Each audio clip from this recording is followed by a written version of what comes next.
Hello viewers, आप सबका खुशामदीद और भलीकार है सिंधी रदरे में। आप मेरी आगे की वीडियोस देखना चाहते हैं तो मेरे चैनल को लाइक, सब्सक्राइब और शेयर कीजिए।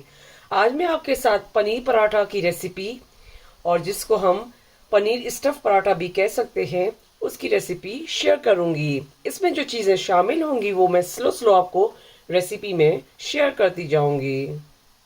अब हम पराठा बनाना स्टार्ट करते हैं। जिसमें मैंने ये प्याज है, एक मीडियम साइज की ली थी, उसको मैंने इस तरीके से चॉप कर लिया है। और ये हम 200 ग्राम पनीर लेंगे और इसको हम इसमें डालेंगे। अगर आप श्रेड करके डालना चाहें तो उस तरीके से भी आप इसको पनीर को इसमें डाल सकते हैं। फिर मैंने इस पनीर को जो है इस तरीके से श्रेड कर लिया है। उसके बाद हम इसमें धनिया डालेंगे फ्रेश, 1/4 टीस्पून लाल मिर्च, 1/4 टीस्पून काली मिर्च पीसी हुई, हाफ टी स्पून अजवाइन। अगर आप आटे में शामिल करना चाहें तो उसमें भी आप कर सकते हैं, तो फिर आप इसमें नहीं डालिएगा।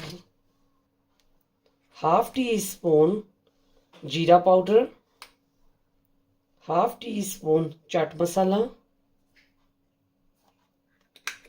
और नमक एज पर टेस्ट। अब इन चीज़ों को हम मिक्स करेंगे। इस तरीके से आपको इसमें सारी चीज़ें मिक्स करनी है।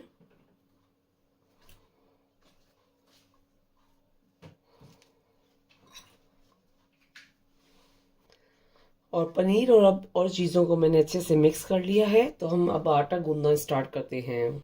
ये तकरीबन मैंने 3 कप आटा छान लिया था। उसके बाद हम इसमें नमक डालेंगे एज पर टेस्ट। उसके बाद हम इसमें 2 टेबल स्पून ऑयल शामिल कर रहे हैं। ऑयल शामिल करने के बाद जो है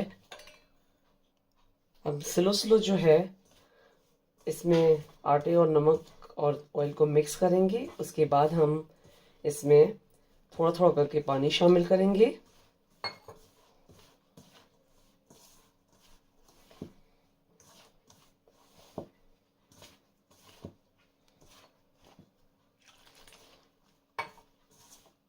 इसी तरीके से आपको थोड़ा थोड़ा करके पानी शामिल करना है, तो आटा आपका स्लो स्लोली इस तरीके से गूंथते जाना है।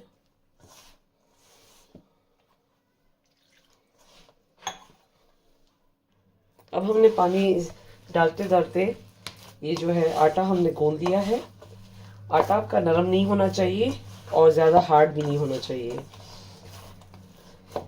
इस तरीके से आटे गूंदने के बाद आपको 5 मिनट तक इस तरीके से चलाते रहना है। ये मैंने आटा गूंद दिया है। उसके बाद थोड़ा सा पानी लेके आपको इस तरीके से ऐसे रख देना है, और मैं इस आटे को 20 मिनट्स के लिए साइड में रखूंगी। और ये आटे को तकरीबन 20 मिनट हो चुके हैं, तो अब हम इसको ऑयल लगाएंगे।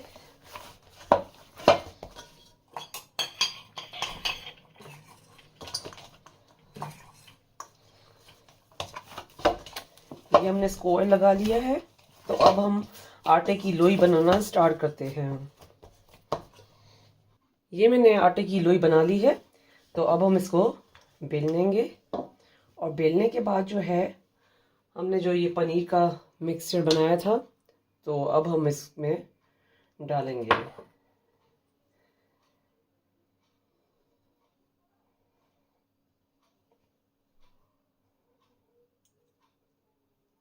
डालने के बाद जो है हम इसको इस तरीके से हाथ में लेंगे और इसको प्रेस करेंगे। प्रेस करने के बाद हम इसको इस तरीके से प्रेस करेंगे आटे को।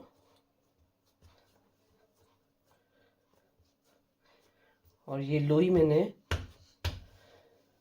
बना ली है दोबारा। अब मैंने दोबारा इसके ऊपर आटा लगा के, और अब हम इसको बेलना स्टार्ट करते हैं। आपको जो है बेलन को ज़्यादा इसके ऊपर प्रेस नहीं करना है, साइड साइड से इसको इस तरीके से बेलते जाना है। और फिर दोबारा हमने इसका साइड चेंज किया है,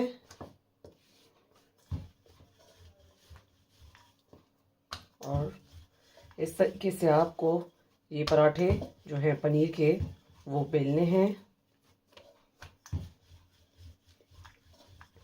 इस तरीके से बेलने से जो है ये स्टफ़ जो हमने अंदर फिलिंग की है ना वो बाहर नहीं निकलेगा। और ये मैंने पराठा बेल लिया है और इसको अब हम तवे पे डालेंगे। और अब मैंने ये जो तवा है मीडियम फ्लेम पे रखा है और ये तवा गर्म हो चुका था तो मैंने इसमें पराठा डाल दिया है। और फिर हम दोबारा इसका साइड चेंज करेंगे।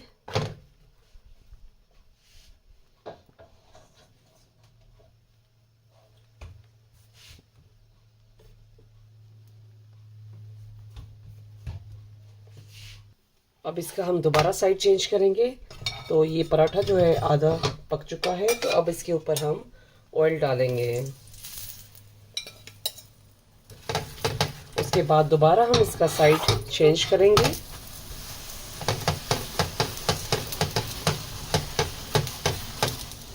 अब आपको दोबारा इसका साइड चेंज करना है।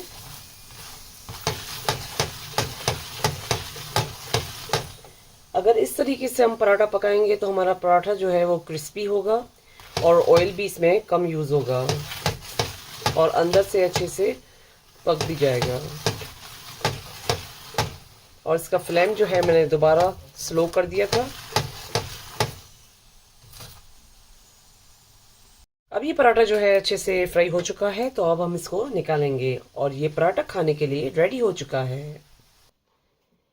ये पनीर पराठा और पनीर स्टफ पराठा खाने के लिए रेडी हो चुका है। ये पनीर पराठा आप अपने घर पे ज़रूर ट्राई कीजिएगा। मेरे चैनल पर फीडबैक दीजिएगा। मेरे चैनल पर लाइक का बटन ज़रूर क्लिक कीजिए और ये पनीर स्टफ पराठा अपनों के साथ शेयर करना नहीं भूलिएगा। Thank you. अरे वाह।